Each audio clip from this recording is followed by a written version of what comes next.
Pengajian Tafsir Al-Quran oleh Kiai Haji Agafar Ismail. Assalamualaikum warahmatullahi wabarakatuh. A'udzu billahi minasyaitonir rajim. Bismillahirrahmanirrahim. Alhamdulillahi rabbil alamin. وبه نستعين على أمور الدنيا والدين اللهم فصل وسلم وبارك على هذا النبي الكريم وعلى آله وأصحابه والتابعين. أما بعد، فقال تعالى في كتابه العزيز: أعوذ بالله من الشيطان الرجيم. فاعلم أنه لا إله إلا الله. صدق الله العظيم. Firman Tuhan di dalam Al-Quran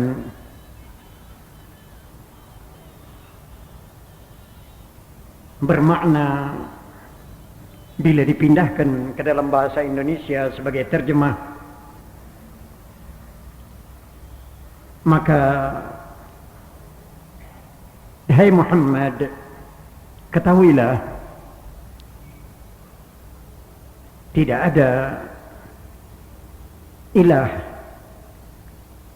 selain dari Allah. Shadaqallahul azim. Saudara-saudara yang terhormat,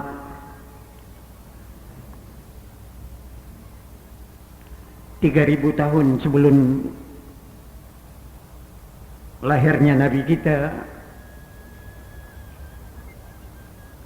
dua orang besar di dalam alam ini melalui sejarah yang sama. 3.000 tahun 3.000 tahun sebelum lahirnya Nabi kita, di dunia sebelah timur, kira-kira di Sahara Gobi sekarang ini, Sahara perbatasan Cina dengan Rusia, ada seorang tua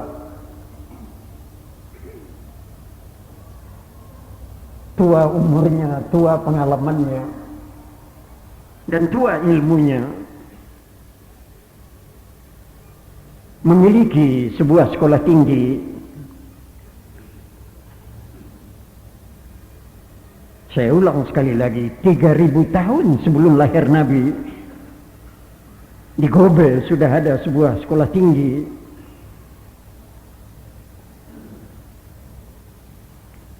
Guru yang mengajar di sekolah itu membuat gara-gara, sedang enak-enaknya murid-muridnya belajar, dia tinggalkan, dia hijrah dengan tidak memberitahu kepada muridnya kemana dia hijrah. Hanya dia mengatakan, aku jangan dicari.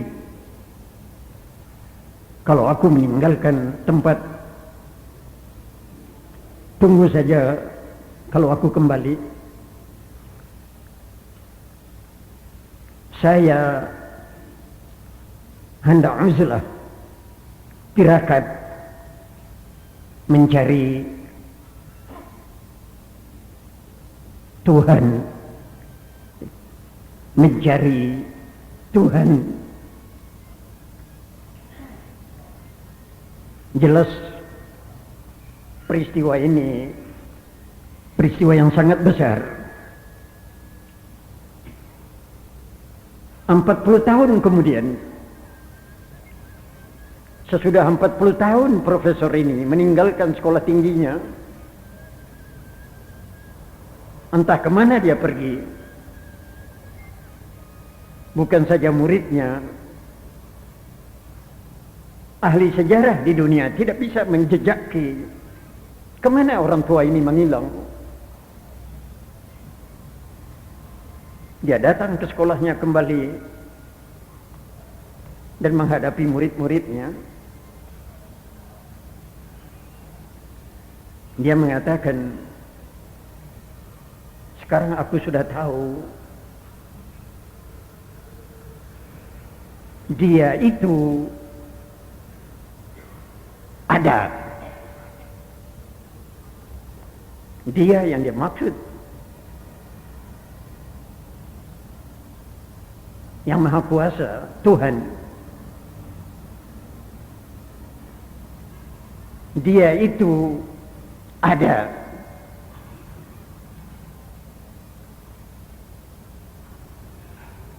Adanya tidak mempunyai awal.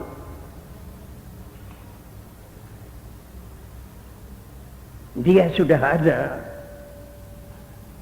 sebelum kalimat ada. Dia sudah ada sebelum kalimat ada. Dan dia tetap akan ada sesudah kalimat ada tidak ada lagi.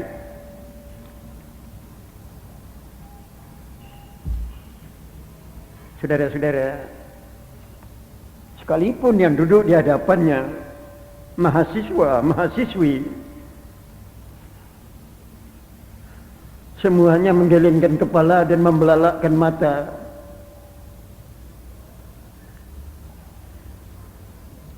Nggak ngerti apa ini keterangan ini.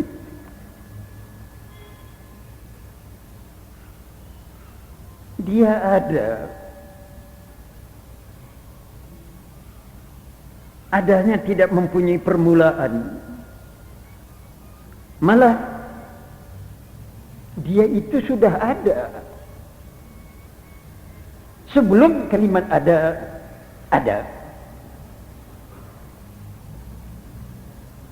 Dan dia akan tetap ada sesudah kalimat ada itu tidak ada lagi.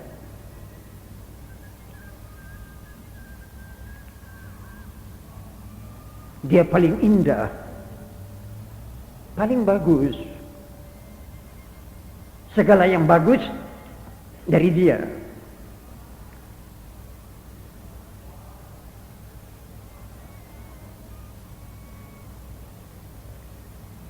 Adanya tidak memerlukan tempat, tapi dia ada di segala tempat. Adanya tidak memerlukan tempat, tapi dia ada di segala tempat. Maaf, tambah disambung pembicaraan oleh orang tua ini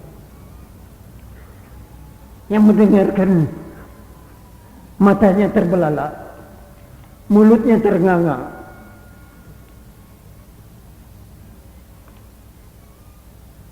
Nggak ngerti. Ini mahasiswa-mahasiswi semua mengatakan tidak mengerti. Akhirnya ada yang terus terang mengatakan, Maha Guru, coba. Namanya apa? Yang Maha Kuasa itu. Hah? Orang tua ini membelalangkan mata dengan sedikit marah mendengar pertanyaan ini. Kamu tanyakan namanya? Tidak ada jalan untuk otak manusia mencari nama itu. Kecuali kalau yang punya nama itu sendiri datang memberitahu namanya.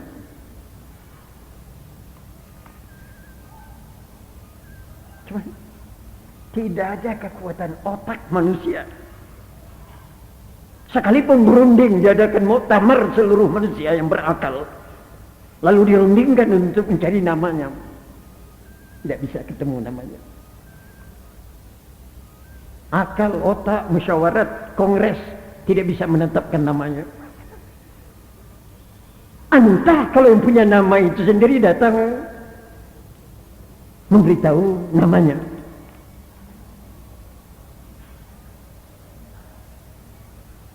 Akhirnya ini Maha Guru menambah keterangan lagi.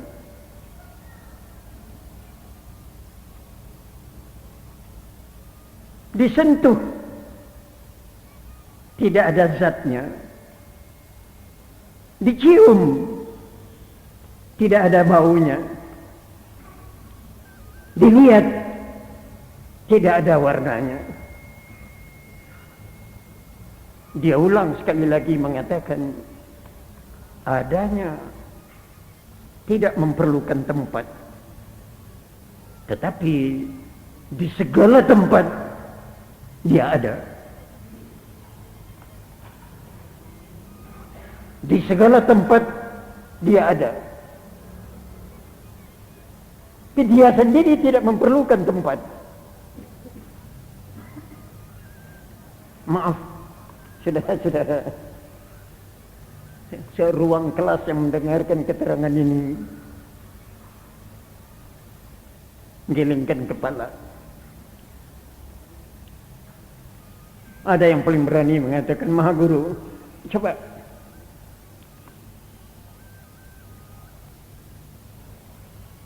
namanya kami tidak bisa dengar. Dia ada. Namanya baru bisa diketahui kalau dia sendiri datang memberitahukan namanya. Kalau Maha Guru bisa tolong kami untuk sementara, nama sementara sebelum dia datang. Apa itu? Yang Maha Kuasa itu apa namanya? Kalau bisa tidak nama asli, tidak bisa ketemu, sebelum dia datang memberitahukan, nama sementara saja, nama sementara. Masa kami harus kagum kepada barang yang tidak ada namanya? Kan lebih baik kami sujud kepada yang punya nama. Tepekongkah namanya, patongkah namanya, recokah namanya. Ada namanya. Gunung Kawi kan namanya, Borobudur kan namanya. Tertimbang kami mempercayai barang yang tidak ada namanya, mengagungkan, kan lebih baik yang ada nama. Ketawa ini Maha Guru. Oh, jadi kamu minta nama untuk sementara? Iya, untuk sementara, sekadar untuk kami ingat-ingat ini nama sementara. Lalu Maha Guru ini mengatakan, baiklah, untuk sementara saya kasih tahu namanya, nama sementara. Dipakainya bahasanya sendiri. Gobe, bahasa Sahara Cina, bahasa daerah perbatasan Rusia dengan Cina. Katanya untuk sementara namanya yang Maha Kuasa itu tahu, bahasa sana tahu. Semua muridnya diam, tahu. So dalam bahasa sehari-hari ketika itu tahu itu artinya kosong. Kok kosong? Itu sementara katanya namanya tahu kosong. Karena gelisah dia lihat muridnya beriak. Ini orang tua sedikit marah lagi. Kenapa kamu kok bergerak? Kok gelisah?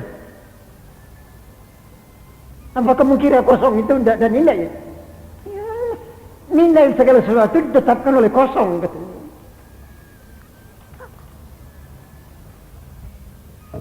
Langsung di mukanya ada ini cangkir, dia pegang cangkir. Kamu tahu katanya, kalau ini tidak kosong di tengah-tengahnya ini, apa ini namanya cangkir apa batu? Baru ini menjadi cangkir karena di tengah-tengahnya kosong, ada gunanya. Kalau ini padat, apa bisa bernama cangkir? Jangan kamu kira kosong itu tidak ada harga. Hah? Maaf, saya tambah saja keterangan orang tua ini. Kamu kawin itu cari yang kosong apa yang padat? Kalau istrimu pinggangnya penuh semua dengan daging, apa bisa kamu kawini? Apa bukankah faraj itu kosong? Katanya yang kosong itu dicari orang. Jangan kamu pandang kosong itu tidak ada harga. Melongo murid-muridnya semua. Iya. Kosong. Kebetulan ketika itu pintu sekolahnya terbuka. Di luar pintu ada gerobak. Gerobak itu rodanya persis tentang pintu. Profesor ini mengatakan, kamu lihat roda itu.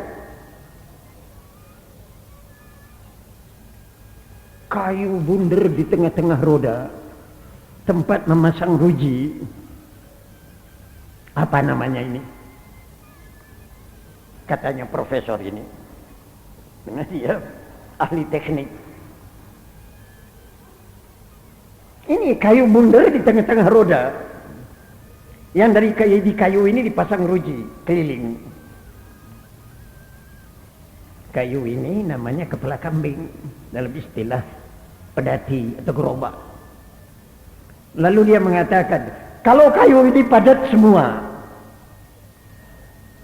bisa dipakai apa tidak? Enggak bisa, perlu ada bolong di tengah-tengah untuk meletakkan as. Roda itu kalau tidak ada bolong di tengah-tengah, di mana asnya dipasang? Apa gunanya roda? Jangan kamu kira kosong itu tidak ada harga. Roda itu ditentukan oleh kosongnya kepala kambing. Hati-hati kamu, jangan kira kosong itu tidak ada harga. Untuk sementara saya kasih nama saja, tahu. Nunggu yang punya nama datang. Maaf, ibu-ibu, siapa orang tua ini? Orang tua ini gurunya Konghucu. Gurunya Konghucu. Kalau Konghucu dinamakan orang Nabi, orang Cina, gurunya Konghucu ini Lao Tse. Ini teorinya Lao Tse tentang Tuhan. Di belakangan baru diketahui orang, oh, kosong, tahu. Quran menyebutkan kalimat kosong ini dengan kalimat ghaib. Yu'minuna bil ghaib. Yu'minuna bil ghaib. Mereka beriman kepada barang yang tidak nampak, ghaib. Karena Allah itu ghaib. Rupanya laut itu. Maaf, saudara-saudara. Persis 3000 tahun yang lalu. Kalau Lao Tse di Gobe, di Cina, di dunia sebelah lagi, di muara sungai Tigris dan Efraut,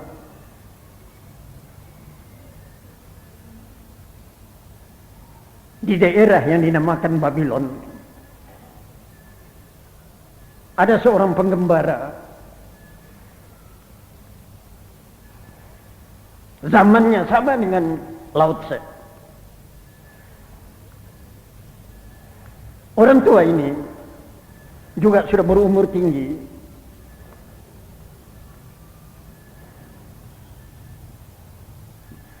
Namanya Bapak segala manusia. Bapak manusia. Aneh sekali namanya. Sama anehnya dengan Lao Tse. Bapak menungso. Bapak itu abi, abu, aba. Menungso itu rahim, raham, Abraham. Itulah di Quran disebutkan namanya Ibrahim. Juga hidupnya kira-kira 3000 tahun yang lalu. Di muara sungai Tigris dan Efraut, dia sudah menceritakan tentang Tuhan yang tidak mempunyai tubuh. Kenapa kebentur hidupnya? Ibrahim ini anak ahli budaya, ahli sastra. Bapaknya tukang ukir, tukang pahat. Kerjanya membuat patung-patung yang berharga mahal, dibeli oleh raja-raja, orang-orang kaya.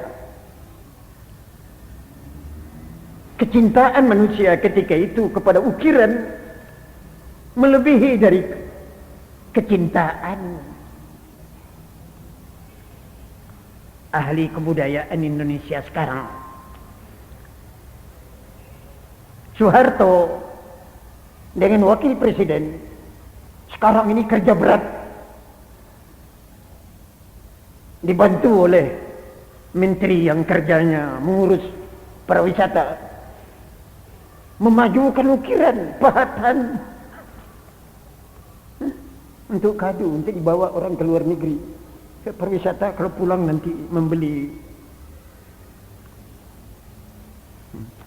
Begitu hebatnya sehingga pasar-pasar di Jakarta ini diisi dengan ukiran-ukiran,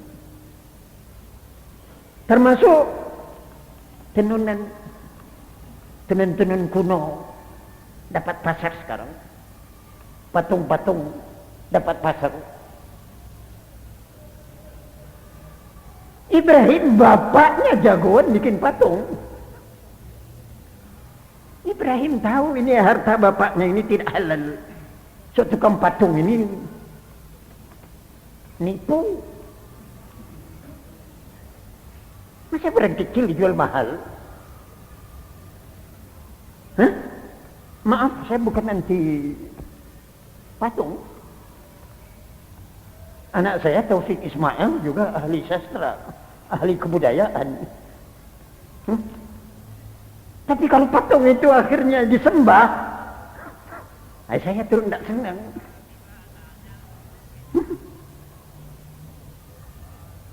Antara sayang ke barang dengan memuja barang itu jaraknya sedikit sekali. Mulanya disenangi keris itu, dibawa-bawa Saban Kemis Jumat menyanyi. Lama-lama ada rumah terbakar, kerisnya dikeluarkan, api di sana padam. Ini tuahnya keris saya. Kalau saya keluarkan kebakaran tidak jadi. Kalau keris begini kan ke udara, banjir berhenti. Ini dasarnya menungso ini senang ditipu. Tambah pintar manusia itu, tambah gampang ditipu. Ibrahim tahu betul, dari itu bilang kepada bapaknya, ini kerja bapak ini, bikin patung ini. Jahannam.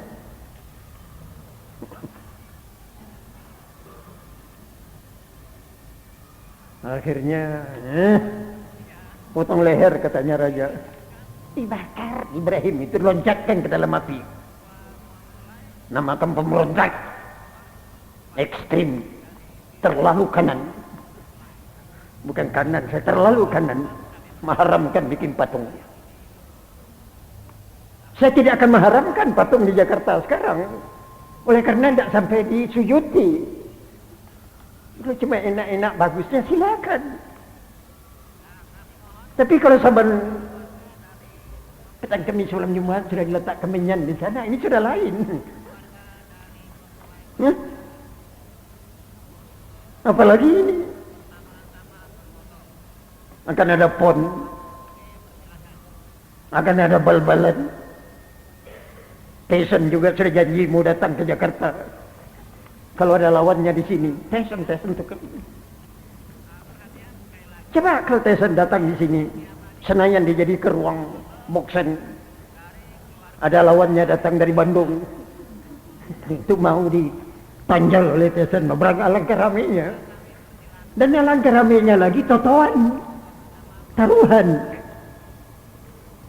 Nah ini untuk taruhan ini diperlukan patung, diperlukan reco yang sakti-sakti. Ini yang ditakuti masalah patung oleh Ibrahim. Sezaman dengan Ibrahim, ada dua orang pintar yang berdekatan dengan dia, ahli-ahli fikir. Aristoteles persis dengan Lao Tse, ahli fikir Yunani, ahli fikir Romawi, sudah mengatakan Tuhan ada, Tuhan ada, Tuhan ada. Bukan melalui tirakat, tapi melalui ilmu hitung, melalui ilmu sebab. Sebab, sekali lagi sebab. Segala perkara yang terjadi ini tentu didahului oleh sebab. Anak lahir karena ada bapak ibu. Bapak ibu lahir karena ada nenek di atas. Nenek lahir karena ada nenek satu lagi di atas. Bersambung-sambung sebab sampai dunia ramai. Sebab yang pertama yang tidak ada sebab lagi di belakangnya, ini Tuhan itu gitu. As-sababil awal. Sebab yang pertama bagi jadinya dunia ini. Ini dia yang puasa itu. Orang bertanya kepada Aristoteles, lah namanya? Ya untuk sementara ini sajalah namanya as-sababil awal, as-sababil awal. First cause, sebab yang pertama. Tidak ada lagi sebab di belakangnya. Ini yang Tuhan itu. Sakit kepala orang Eropa, sakit kepala orang Timur yang di dekat sungai Efraut dan Tigris. Kan akhirnya Aristoteles juga mengatakan, kalau tidak Tuhan itu sendiri datang ke dunia memberitahu namanya tidak bisa kita tahu persis. Hanya untuk sementara, as-sababil awal, sebab yang pertama, tidak ada lagi sebab di belakangnya. Inilah Tuhan itu. Andai kata boleh kita pertemukan Lao Tse dengan Aristoteles, disuruh saksikan oleh Ibrahim pada zamannya itu, kita kan heran sekali. Oh, kalau begitu dunia ini sudah maju dari dulu.